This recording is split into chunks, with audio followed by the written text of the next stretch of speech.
Halo semuanya, Assalamualaikum warahmatullahi wabarakatuh. Perkenalkan, saya Muhammad Faizal Pratama dari D3 Manajemen Informatika. NPM saya itu 044032238007. Di kesempatan kali ini, saya akan membahas tentang benar-benar dasar dari Python. Jadi, masyarakat atau sekitar masih bisa memahaminya. Sebelum masuk materinya, kita jelaskan dulu apa itu Python. Jadi, Python adalah bahasa pemrograman tingkat tinggi yang populer dan mudah dipelajari. Python juga banyak digunakan dalam berbagai bidang seperti pengembangan web, seperti ilmu data, data science, pembelajaran mesin, dan otomasi. Python terkenal dengan sintaksnya yang sederhana dan mudah dibaca. Membuatnya cocok untuk kita-kita yang masih pemula gitu, yang masih mau belajar lah. Selanjutnya mengenai dasar Python.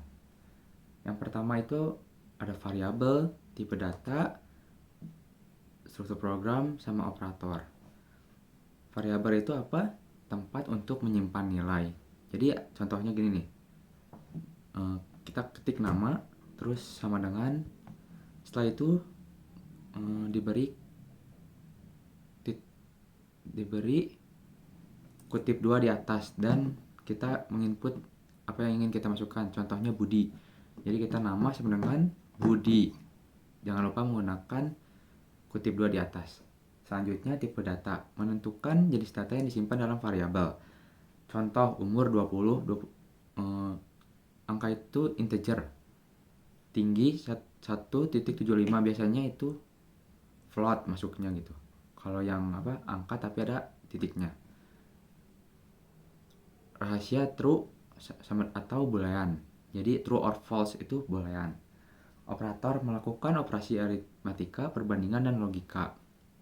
Contohnya ada plus, minus, kali. Biasanya itu bintang ya kan, bintang. Per sama dengan 2, koma, tanda seru sama dengan, kurang apa itu namanya, lebih kecil lebih besar, lebih kecil lebih besar, dan OR.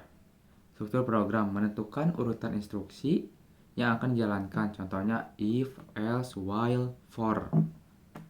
Yang ketiga, kita masuk ke bekerja dengan data. Python menyediakan berbagai struktur data untuk menyimpan dan mengelola data. Contohnya itu list, tuple, dictionary, dan set. Nah, list. Apa itu list? Koleksi data yang berurutan dan dapat dirubah.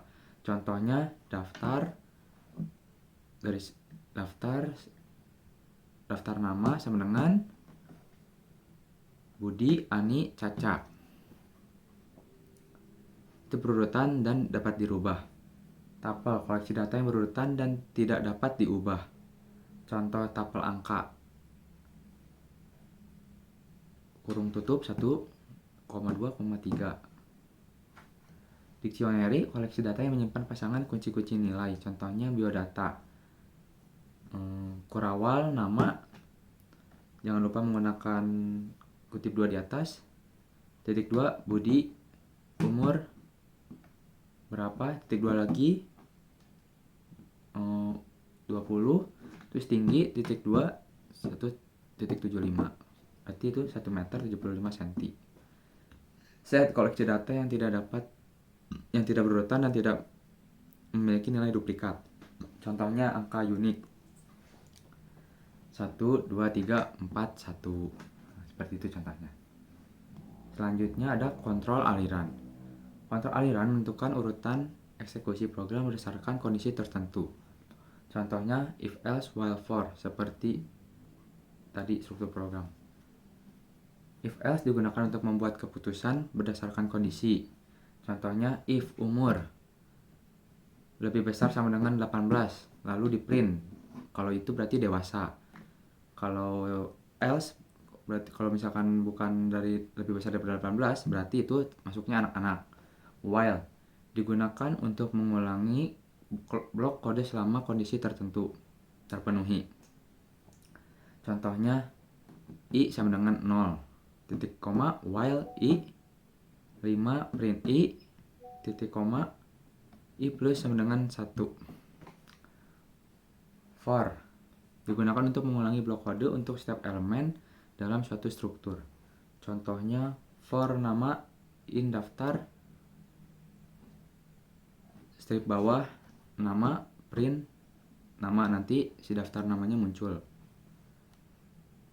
Yang kelima itu ada fungsi. Fungsi adalah kode blok yang dapat digunakan kembali untuk menyelesaikan tugas tertentu. Fungsi membantu membuat kode yang lebih terstruktur dan mudah dibaca. Contohnya def cetak nama, print nama. Nah, nanti si nama tersebut akan muncul. Misalkan cetak nama Izal, nanti print nama, print Izal, nanti bisa muncul tuh. Yang keenam, tipe koleksi. Python menyediakan berbagai tipe koleksi untuk menyimpan dan mengolah data secara efisien. Contohnya list, tuple, dictionary, set. List digunakan untuk menyimpan kumpulan data yang berurutan dapat diubah, seperti tadi. Tuple digunakan untuk menyimpan kumpulan data yang berurutan dan tidak dapat diubah. Yang ketujuh itu ada penanganan kesalahan atau error handling dalam pemrograman Python. Apa itu error handling? Yang memungkinkan Anda untuk menangani situasi yang tidak terduga dan mencegah program Anda mogok. Dengan menerapkan strategi penanganan kesalahan yang tepat, Anda dapat membuat program yang lebih kuat, stabil, dan mudah dipelihara. Satu jenis kesalahannya itu ada syntax error. Kayak contohnya kurang titik koma atau kurang, ya itulah yang paling dasar biasanya kita tuh tidak teliti kurang titik koma.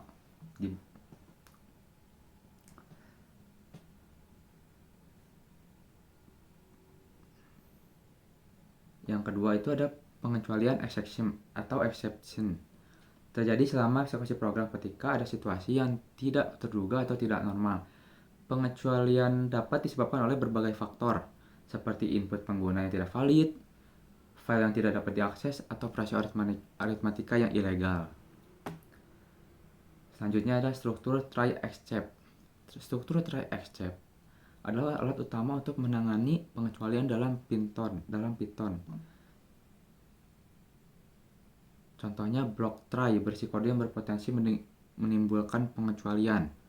Block escape dijalankan jika pengecualian terjadi dalam block try. Object exception atau tipe pengecualian spesifik dapat digunakan untuk mengakses informasi tentang pengecualian.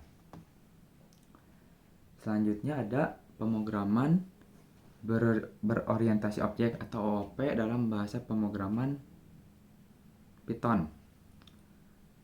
OOP ini adalah paradigma pemrograman yang berfokus pada pembuatan objek untuk memodelkan entitas nyata dan konsep yang abstrak. Objek adalah kumpulan data atau atribut dan perilaku atau metode yang terikat bersama untuk mewakili sesuatu dalam sistem. Konsep dasarnya itu seperti konsep dasar OOP dalam Python 1, ada kelas. Kelas adalah cetak biru untuk membuat objek. Ini mendefinisikan atribut dan metode yang umum untuk semua objek yang dibuat dirinya. Dalam Python, Anda mendeklarasikan kelas menggunakan kata kunci kelas. Contohnya, kelas project. Nah, si project yang kita buat nanti akan bernama project, karena kita menamai kelas tersebut adalah project. Yang kedua, objek. Objek adalah instance dari kelas. Ini adalah representasi konkret dari entitas dalam program Anda. Objek ini dibuat menggunakan operator new dan kelasnya. Yang ketiga, atribut. Atribut adalah variabel yang terkait dengan objek untuk menyimpan data tentangnya, diakses dan dimodifikasi untuk menggunakan operator titik pada objek. Metode.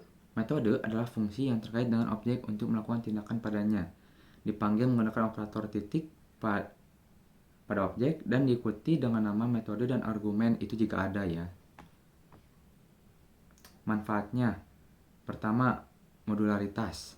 Manfaat OP itu ada modularitas, reusability, abstraksi, dan enkapsulasi. Apa itu modularitas? Untuk memecah program besar menjadi modul-modul yang lebih kecil dan mudah dikelola. Kalau reusability adalah penggunaan kembali. Kelas dapat digunakan kembali untuk membuat banyak objek dengan karakteristik yang sama, menghemat waktu, dan meningkatkan efisiensi pengembangan. Abstraksi memungkinkan Anda untuk menyembunyikan detail implementasi internal suatu objek dan hanya mengekspos fungsionalitas yang diperlukan melalui metodenya. Enkapsulasi menggabungkan data, atribut, dan metode terkait dalam satu unit. Jadi, atribut dan metode ini di dalam satu unit memungkinkan kontrol akses yang lebih baik, melindungi data dari modifikasi yang tidak disengaja. Yang terakhir itu adalah polimorfisme atau polimorfisme.